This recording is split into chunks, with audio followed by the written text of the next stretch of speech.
स्वागत है दोस्तों आप सभी का आपके अपने YouTube चैनल सीजी ज्ञान पर। दोस्तों आज के इस वीडियो में हम छत्तीसगढ़ शिक्षक भर्ती तथा सीजी टेट 2026 के लिए इम्पॉर्टेंट जीके देखेंगे और ये जीके होगा आपकी सीडीपी से। सीडीपी के आपके विकास की अवधारणा व अधिगम से संबंधित, जो कि मोस्ट इम्पॉर्टेंट है आपके छत्तीसगढ़ शिक्षक भर्ती एग्जाम के लिए, साथ ही साथ छत्तीसगढ़ शिक्षक पात्रता परीक्षा 2026 के लिए मोस्ट इम्पॉर्टेंट है। यहाँ से प्रश्न आता है और हम जो भी प्रश्न कराएंगे वो सी टेट में, एच टेट में, यूपी टेट, छत्तीसगढ़ टेट में आया हुआ प्रश्न है। तो चलिए स्टार्ट करते हैं। पहला प्रश्न देखते हैं। देखिए पहला प्रश्न है, विकास के संदर्भ में निम्नलिखित में से कौन सा कथन सही है? विकास केवल बाल्यावस्था के दौरान ही होता है, विकास बहुआयामी होता है, विकास की दर सभी संस्कृतियों में सभी के लिए समान होती है, विकास केवल विद्यालय में होने वाले अधिगम से ही होता है। तो देखिए विकास के संदर्भ में निम्नलिखित में से कौन सा कथन सही है? तो सही है दोस्तों, विकास बहुआयामी होता है। जो डेवलपमेंट होता है वो बहुआयामी होता है। याद रखिएगा, ऑप्शन भी राइट आंसर हो जाएगा। ऑप्शन भी राइट आंसर रहेगा इस प्रश्न का। विकास के संदर्भ में निम्नलिखित में से कौन सा कथन सही है? तो विकास बहुआयामी होता है। दूसरा प्रश्न देखिए, जन्म से किशोरावस्था तक बच्चों में विकास किस क्रम से होता है? मूर्त, अमूर्त, सांवेदिक, अमूर्त, मूर्त, सांवेदिक, सांवेदिक, मूर्त, अमूर्त या अमूर्त, सांवेदिक, मूर्त। इंपॉर्टेंट है, जन्म से किशोरावस्था तक बच्चों में विकास किस क्रम से होता है? तो देखिए सबसे पहले सांवेदिक होगा, फिर मूर्त होगा और अमूर्त होगा। आपने जीन प्याजे के जो चरण देखे हैं, संज्ञानात्मक विकास के 4 चरण हैं, जिसमें संविधि पेशी है, फिर पूर्व संक्रियात्मक है, मूर्त है, अमूर्त है। तो उसी को इसमें बताया गया है। ऑप्शन सी राइट आंसर हो जाएगा।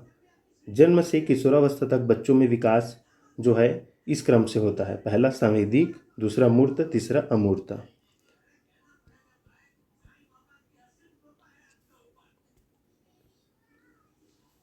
तीसरा प्रश्न, विकास के विषय में निम्नलिखित में से कौन सा कथन सही है? विकास के विषय में निम्नलिखित में से कौन सा कथन सही है? तो देखिए सही कथन है, बच्चों के विकास में बहुत सी सांस्कृतिक विविधताएं होती हैं। विविधताएं मतलब भिन्नताएं। बच्चों के विकास में बहुत सी सांस्कृतिक विविधताएं होती है। ऑप्शन सी राइट आंसर हो जाएगा, क्योंकि सभी बच्चे जो है अलग अलग क्षेत्रों से आते हैं, अलग परिवेश में पले बढ़े रहते हैं, अलग अलग संस्कृति होता है, संस्कार अलग होता है, तो उनमें भिन्नताएं तो होंगी। तो ऑप्शन सी राइट आंसर हो जाएगा।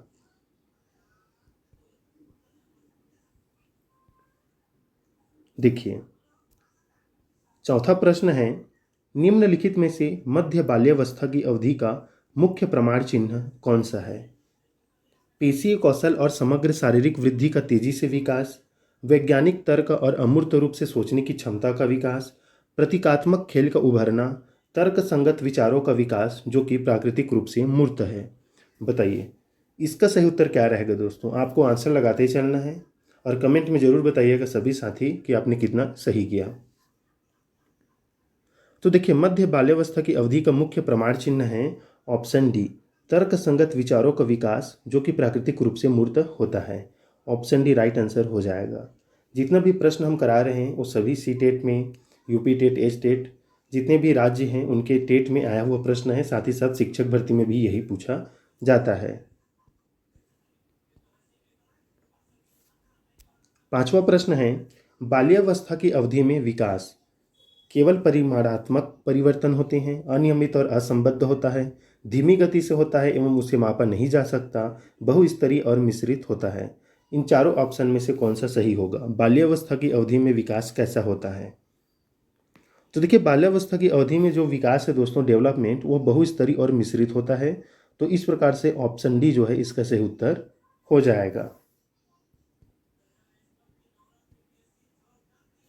छठवां प्रश्न, किस मनोवैज्ञानिक के अनुसार बच्चों के संज्ञानात्मक विकास में सांस्कृतिक उपकरण एक महत्वपूर्ण भूमिका निभाते हैं? अल्बर्ट बंडूरा ने ये बात कहा था, बीएफ स्किनर है, लेव वाइगोत्स्की या जीन पियाजे? बताइए बच्चों के संज्ञानात्मक विकास से संबंधित सांस्कृतिक उपकरण एक महत्वपूर्ण भूमिका निभाता है, ये किसके द्वारा कहा गया है? तो देखिए ये कहा गया है ऑप्शन सी लेव वाइगोत्स्की। यहाँ पर आपको ध्यान देना है दोस्तों, संज्ञानात्मक विकास में सांस्कृतिक उपकरण, तो संस्कृति, भाषा और समाज, ये किसका सिद्धांत है? तो ये है लेव वाइगोत्स्की का। तो किसका राइट आंसर हो जाएगा इसका? ऑप्शन सी लेव वाइगोत्स्की, याद रखिएगा।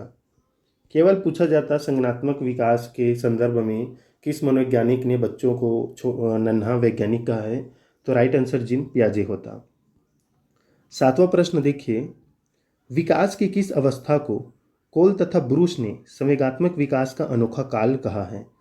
कोल तथा ब्रूस मनोवैज्ञानिक हैं। किस अवस्था को कोल तथा ब्रूस ने संवेगात्मक विकास का अनोखा काल कहा है? बाल्यावस्था को, शैशवावस्था, किशोरावस्था या प्रौढ़ावस्था? बताइएगा, महत्वपूर्ण प्रश्न है। तो देखिए राइट आंसर हो जाएगा दोस्तों ऑप्शन ए बाल्यावस्था।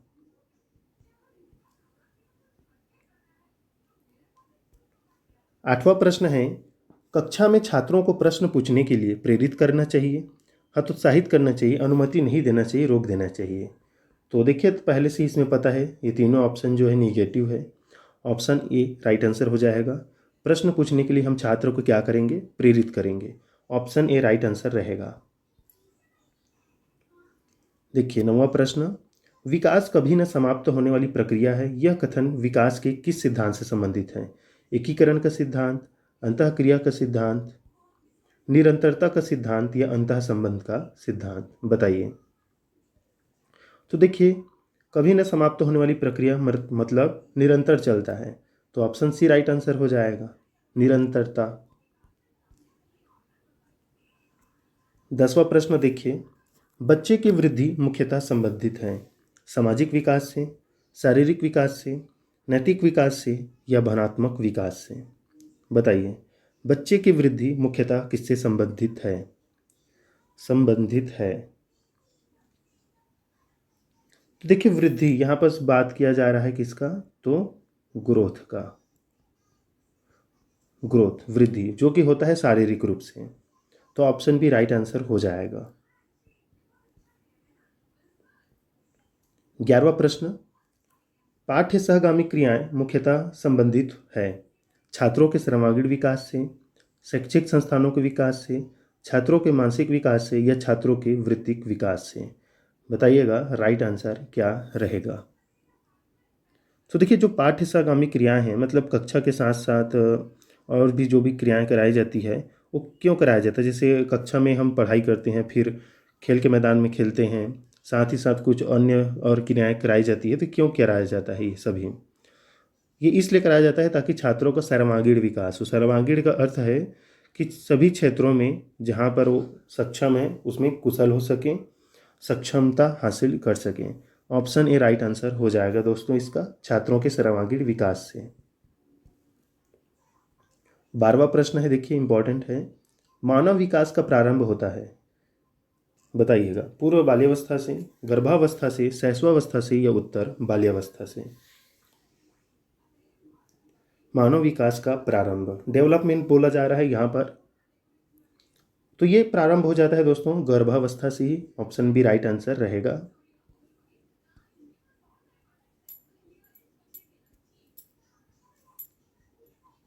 निम्नलिखित में से कौन सा कथन सत्य नहीं है? देखिए एग्जाम में इसको आपको ध्यान में रखना है, सत्य नहीं है पूछा है, असत्य मतलब हमें बताना है। सीखना व्यवहार उत्परिवर्तन की या परिवर्तन की एक प्रक्रिया है, बिल्कुल सही है। शिक्षा एक लक्ष्य उन्मुख प्रक्रिया, ये भी सही है। विकास एक मात्रात्मक प्रक्रिया है, ये गलत है। वृद्धि एक जैविक प्रक्रिया है, ये सही है।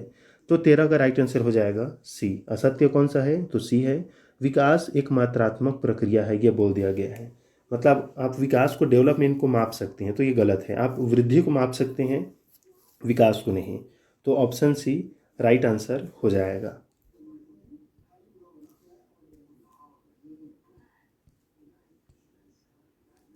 प्रश्न है 14 नंबर, एक प्राथमिक कक्षा में एक शिक्षक को क्या करना चाहिए?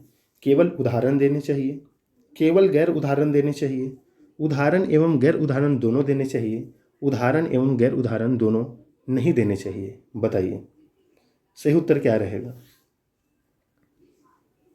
एक प्राथमिक कक्षा में एक शिक्षक को क्या करना चाहिए?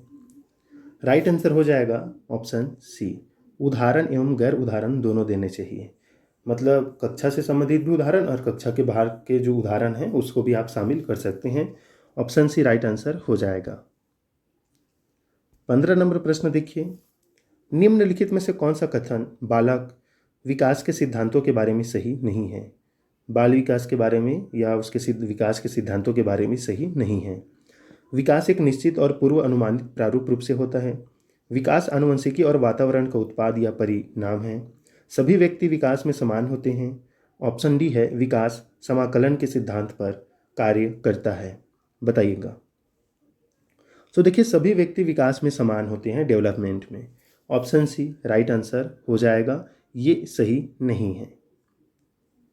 सभी व्यक्ति विकास में समान होते हैं, ये कथन सही नहीं है।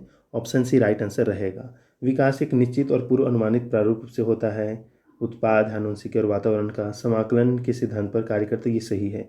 गलत ये है और यही हमारा राइट आंसर हो जाएगा। देखिए 16 नंबर प्रश्न है, वह अवधि जो वयस्कता के संक्रमण की पहल करती है उसे क्या कहते हैं? किशोरावस्था, मध्य बाल्यावस्था, पूर्व क्रियात्मक अवधि, बाल्यावस्था की समाप्ति। बताइए, वह अवधि जो वयस्कता के संक्रमण की पहल करती है उसे हम क्या कहते हैं? तो उसे हम कहते हैं किशोरावस्था। किशोरावस्था कहेंगे इसे। ऑप्शन ए राइट आंसर हो जाएगा। आपको ऐसे प्रश्नों को याद करना पड़ेगा। वयस्कता की संक्रमण की पहल करती है, तो ऑप्शन ए राइट आंसर रहेगा इसका।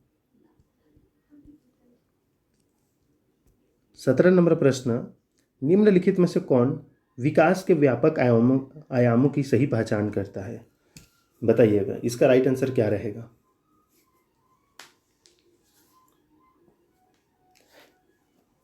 आप इसका राइट आंसर दोस्तों कमेंट में बताइएगा। 17 नंबर प्रश्न का आपके हिसाब से क्या राइट आंसर रहेगा? 17 का कमेंट जरूर कीजिएगा। 18 नंबर प्रश्न, निम्नलिखित में से कौन सा विकास का सिद्धांत नहीं है? बताइए। व्यक्ति अलग अलग गति से विकास करते हैं, ये तो सही है। विकास तुलनात्मक रूप से क्रमिक होता है, ये भी सही है। विकास समय के साथ साथ धीरे धीरे घटित होता है, ये भी सही है। विकास की सटीक गति एवं प्रकृति जन्म के समय ही निर्धारित हो जाती है, ये गलत है। ये गलत है और पूछा ही है, सिद्धांत नहीं है, तो ऑप्शन डी राइट आंसर हो जाएगा। विकास की सटीक गति एवं प्रकृति जन्म के समय ही निर्धारित होती है, ये कथन गलत है दोस्तों। ऑप्शन डी राइट आंसर रहेगा। 19 नंबर प्रश्न, निम्नलिखित कथनों में से कौन सा विकास एवं अधिगम के बीच संबंध को सही तरीके से सूचित करता है?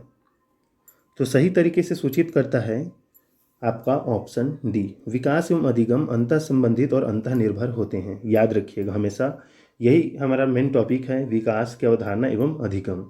तो विकास एवं अधिगम अंतः संबंधित और अंतः निर्भर होते हैं, ये बिल्कुल सही कथन है। ऑप्शन डी राइट आंसर हो जाएगा। देखिए 20वां नंबर प्रश्न, निम्नलिखित में से कौन सा विकास का सिद्धांत नहीं है? विकास जीवन पर्यंत होता है, ये बिल्कुल सही है। विकास परिवर्त्य होता है, तो ये भी कथन जो है सही है। विकास आनुवंशिकता एवं पर्यावरण दोनों के द्वारा प्रभावित होता है, ये भी सही है। विकास सार्वभौमिक है तथा सांस्कृतिक संदर्भ इसे प्रभावित नहीं करते, ये गलत है। सांस्कृतिक संदर्भ इसे प्रभावित करता है, तो यहाँ पर नहीं करता है, यही गलत है और गलत को ही पूछा गया है, तो यही हमारा राइट आंसर हो जाएगा, ऑप्शन डी। 21 नंबर प्रश्न, बाल्यावस्था की अवधारणा से क्या अभिप्राय है? तो देखिए अभिप्राय क्या हो जाएगा इसका? ऑप्शन बी, समकालीन सामाजिक संरचनावादी मनोवैज्ञानिकों के अनुसार यह एक सामाजिक संरचना है। बाल्यावस्था एक सामाजिक संरचना है। समकालीन सामाजिक संरचनावादी मनोवैज्ञानिकों के अनुसार यह एक सामाजिक संरचना है। ऑप्शन बी राइट आंसर रहेगा।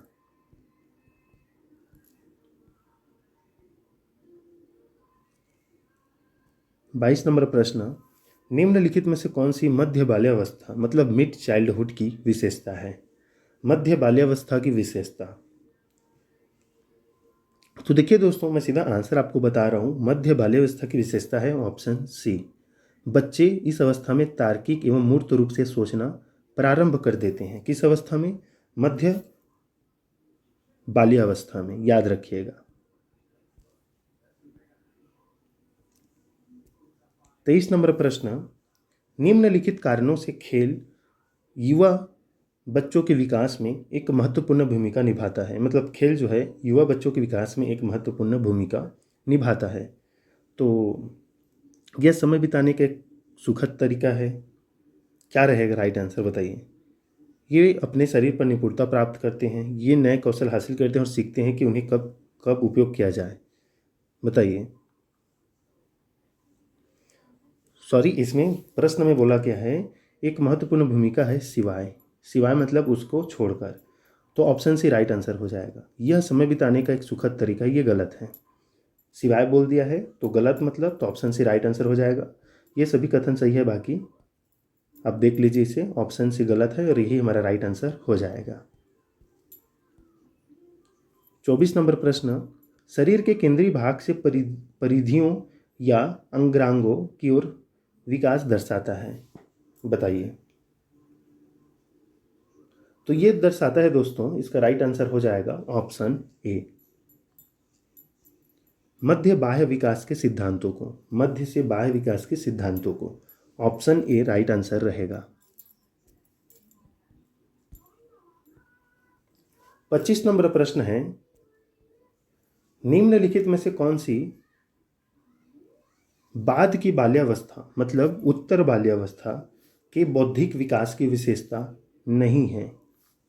विज्ञान की काल्पनिक कथाओं में अधिक रुचि, बढ़ती हुई तार्किक शक्ति, भविष्य की योजना की सूझबूझ, काल्पनिक भयों का अंत। बताइएगा। तो राइट आंसर हो जाएगा ऑप्शन बी दोस्तों, बढ़ती हुई तार्किक शक्ति। ये उत्तर बाल्यावस्था की बौद्धिक विकास की विशेषता नहीं है। ऑप्शन बी राइट आंसर रहेगा। बाकी विज्ञान की काल्पनिक कथाओं में अधिक रुचि, भविष्य की योजना की सूझबूझ, काल्पनिक भयों का अंत, ये इसमें समाहित होता है।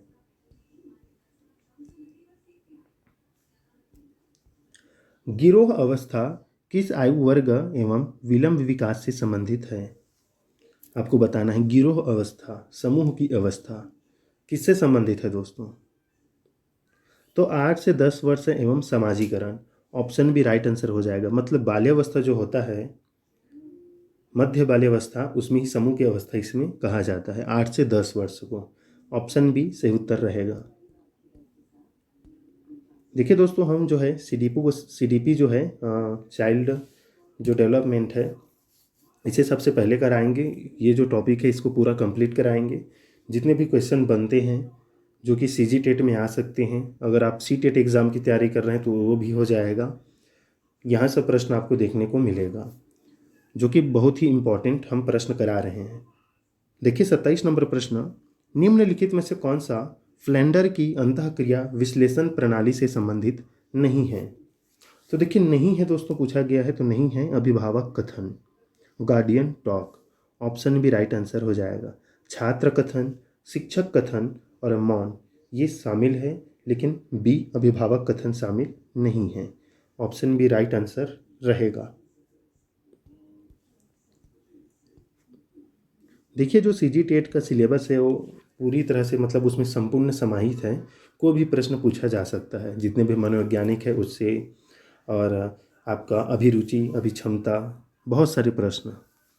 निम्नलिखित में से कौन सा बाल्यावस्था की एक विशेषता नहीं है? बाल्यावस्था की विशेषता नहीं है। सामूहिक की प्रबलता, तो ये तो है। जिज्ञासा की कमी, देखिए बाल्यावस्था में जिज्ञासा होता है, तो यही गलत हो गया। अभिवृद्धि में स्थिरता, ये भी सही है। समूह एवं खेलों में सहभागिता, ये भी सही है। बाल्यावस्था की विशेषता है ये तीनों। जिज्ञासा की कमी ये नहीं है, जिज्ञासा इस अवस्था में पाया जाता है। तो ऑप्शन भी राइट आंसर हो जाएगा। निम्नलिखित में से कौन सा वृद्धि और विकास का प्रथम चरण है? वृद्धि और विकास का प्रथम चरण, तो राइट आंसर हो जाएगा दोस्तों ऑप्शन ए शारीरिक विकास, जो कि महत्वपूर्ण है, पूछा जाता है। 30 नंबर प्रश्न देखिए, निम्नलिखित में से कौन सा विकास का सिद्धांत नहीं है? तो निरंतर का तो है, परस्पर का भी है, समान प्रतिमान का भी है, अनुकूलित प्रत्यावर्तन का सिद्धांत नहीं है दोस्तों, ऑप्शन ए ही। तो ऑप्शन ए राइट आंसर हो जाएगा। विकास के परिणाम स्वरूप नवीन विशेषताएं और नवीन योग्यताएं प्रकट होती है, यह कथन किसने दिया है, बताइए। विकास के परिणाम स्वरूप नवीन विशेषताएं और नवीन योग्यताएं प्रकट होती है, यह कथन किसने दिया है। तो यह कथन किसने दिया है दोस्तों, तो हरलॉक ने, ऑप्शन बी राइट आंसर हो जाएगा, याद रखिएगा इसे। 32 नंबर प्रश्न, निम्नलिखित में से कौन सा कथन सही नहीं है। वृद्धि एवं विकास दो अलग आयाम हैं। वृद्धि जीवन पर्यंत चलती है। वृद्धि विकास की प्रक्रिया का ही एक भाग है। विकास सतत प्रक्रिया है। बताइए, वृद्धि जीवन पर्यंत चलती है, वृद्धि एवं विकास दो अलग आयाम हैं, विकास सतत प्रक्रिया है। 32 का राइट आंसर आपको कमेंट में बताना है, क्या रहेगा, ए रहेगा, बी रहेगा, सी कि डी। विकास सतत प्रक्रिया है, चलिए मान ली सही है। वृद्धि विकास की प्रक्रिया का ही एक भाग है, ये भी सही है। तो इन दोनों में से बताइएगा कौन सा राइट आंसर रहेगा, ए कि बी, कमेंट जरूर कीजिएगा। वृद्धि जीवन पर्यंत चलती है क्या, कि वृद्धि और विकास दो अलग आयाम हैं, बताइएगा। इनमें से किनका नाम सुजनन शास्त्र के पिता से जुड़ा हुआ है। Crow and Crow, Galton, Ross, Woodworth. Right answer हो जाएगा ऑप्शन बी गॉल्टन। चालक विकास की दर में व्यक्तिगत विविधताएं होती है, फिर भी चालक विकास का क्रम से तक है, बताना है आपको। तो राइट आंसर हो जाएगा ऑप्शन सी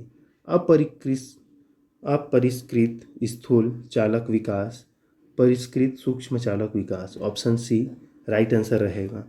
अपरिष्कृत चालक विकास, परिष्कृत चालक विकास, स्थूल और सूक्ष्म। 35 नंबर प्रश्न, विकास की गति एक व्यक्ति से दूसरे में भिन्न होती है, किंतु यह एक नमूने का अनुगमन करती है, बताइए। तो राइट आंसर है क्रमबद्ध और व्यवस्थित नमूने का अनुगमन करती है। ऑप्शन डी राइट आंसर हो जाएगा। 36 नंबर प्रश्न, विकास के लिए निम्नलिखित में से कौन सा कथन उचित नहीं है, उचित नहीं है विकास के संदर्भ में। तो विकास के संदर्भ में उचित नहीं है, सामाजिक सांस्कृतिक संदर्भ विकास में एक महत्वपूर्ण भूमिका का निर्वाह करता है। विकास पृथक होता है, विकास एकलायामी होता है, विकास जन्म के साथ प्रारंभ होता है और मृत्यु पर समाप्त होता है। कौन सा रहेगा दोस्तों, उचित नहीं है।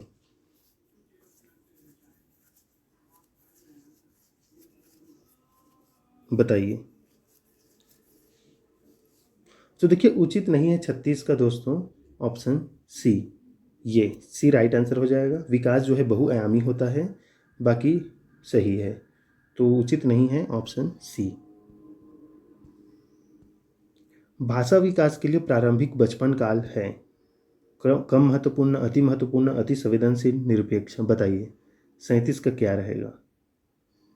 तो देखिए 37 का हो जाएगा अति संवेदनशील। भाषा विकास के लिए जो प्रारंभिक बचपन काल है वो अति संवेदनशील है दोस्तों, ऑप्शन सी राइट आंसर रहेगा।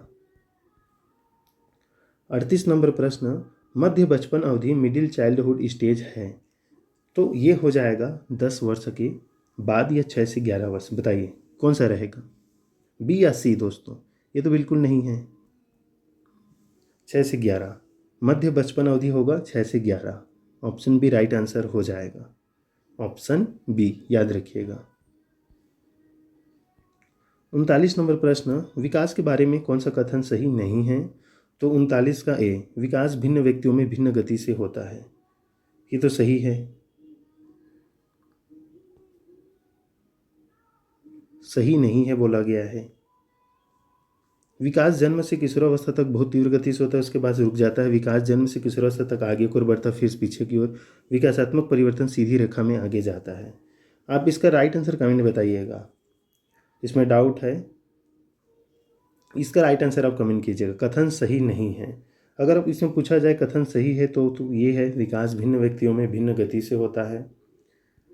कौन सा रहेगा आपके हिसाब से? मैं इसका आंसर आपको कमेंट में पिन कर दूंगा। इसमें मुझे अभी डाउट हो रहा है ये ऑप्शन में, तो इसी में कमेंट जरूर करके बता दूंगा 39 नंबर का। चलिए वीडियो का लास्ट प्रश्न देखते हैं। भाषा के विकास के लिए सबसे संवेदनशील ये स रहेगा समय निम्नलिखित में से कौन सा है? तो राइट आंसर है, अभी हमने देखा, प्रारंभिक बचपन का समय या प्रारंभिक बचपन का काल। ऑप्शन सी राइट आंसर हो जाएगा। तो दोस्तों ये थी इंपॉर्टेंट 40 प्रश्न। कमेंट जरूर कर दूंगा उस प्रश्न का राइट आंसर क्या क्या रहेगा उसका। और चैनल को सब्सक्राइब कर लीजिए अगर आपको सीडीपी के महत्वपूर्ण प्रश्न चाहिए तो। ये सभी प्रश्न आपके पैट कोर्स में जो है कराया जाता है, लेकिन हम आपको फ्री में उपलब्ध करा रहे हैं। तो फ्री में मिल रहा है, ज़रूर पढ़ाई कीजिए। एक एक नंबर इम्पॉर्टेंट होता है सीजीटेट पास करने के लिए, साथ ही साथ शिक्षक भर्ती एग्ज़ाम के लिए। मिलते हैं दोस्तों नेक्स्ट वीडियो में, तब तक के लिए धन्यवाद।